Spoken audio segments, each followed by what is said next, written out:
The truth about central banking and business cycles. Pretty much every country on the planet has a central bank, and they are causing more harm than good. For some reason, the topic of banking is shrouded in confusion and mystery. It doesn't need to be. Banks provide an essential service in market economies, and when governments create a central bank, it throws a wrench into everything. To understand the problems with central banking, we first need to understand what banks are supposed to do in a free market. Simply put, banks coordinate people's plans, the plans of savers and consumers. As we already know, when somebody saves their money in a bank, it becomes available for an entrepreneur to borrow. But banking isn't just about paper changing hands. We've got to dig a little deeper. That money represents something, the ability to consume goods and services. When you have $1, you have the ability to purchase a candy bar. When you don't, you don't. Here's what that means.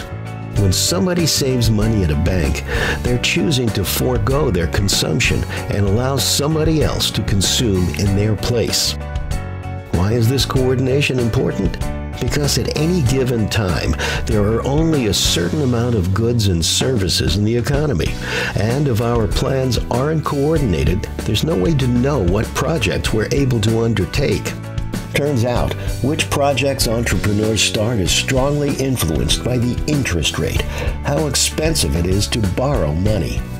In a free market, interest rates are determined by the balance between savers and consumers. The more people save, the more funds become available to lend, and the lower the interest rate. The less people save, the less funds available to lend, and the higher the interest rate. When credit's expensive, only the safest projects get funded. When credit's cheap, entrepreneurs can start longer-term or riskier projects.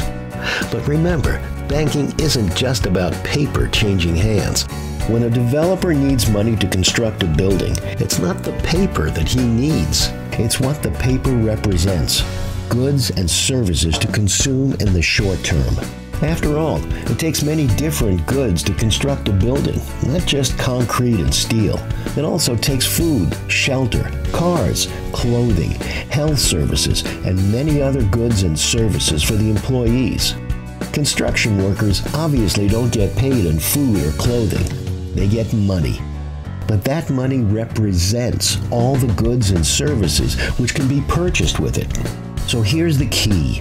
When someone saves their money, which means they don't consume a good or service, they are making it possible for other people to consume with their money while undertaking projects, like the construction worker who demands goods and services while he works. Now, this works fine and dandy within a free market, but we don't have a free market. Instead, this precise system gets turned on its head when governments intervene. Remember that interest rate? Well, when central banks meddle with it, it no longer represents the true relationship between savers and consumers.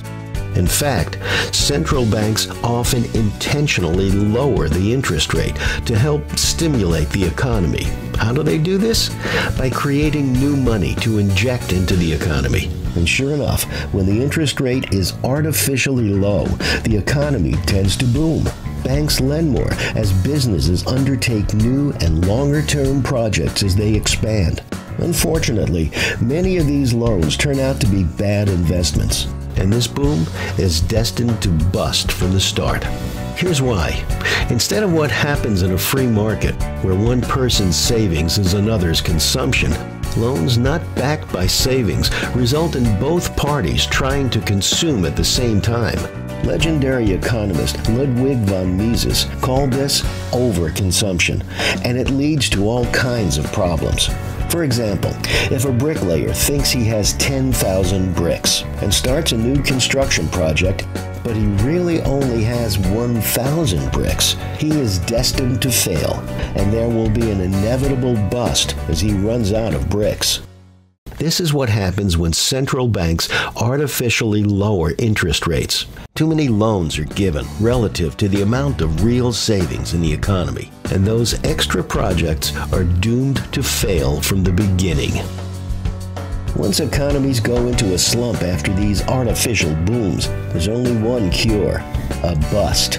All those doomed projects have to go belly up, and the bad loans have to be liquidated. Unfortunately, central banks don't like to let this happen.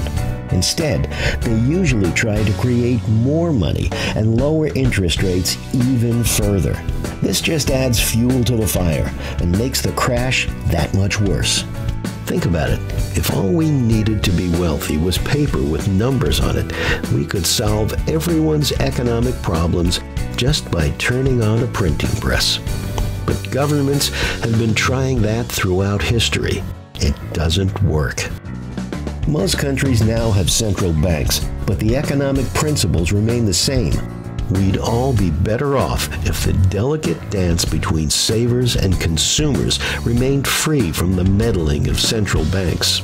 To learn more about sound economics, visit fee.org.